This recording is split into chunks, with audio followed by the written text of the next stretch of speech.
Okay, so looking at this top wire here is going up and over the module, and on the other side it's going down the side of the module to this thingy. Also on the starboard side,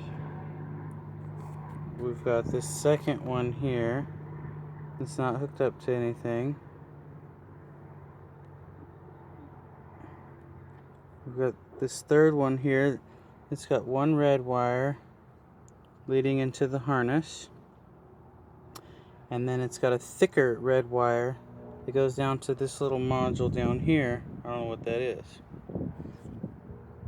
The last and fourth terminal on this side has a white wire that goes down into the harness. Other side, starboard, port. The top wire here on the module is black and goes into this thing, which goes into the ignition. The middle one is looks like that's brown. The bottom one is also brown. I'm gonna have to figure out a way to differentiate between those, because they both look like they're the same color to me.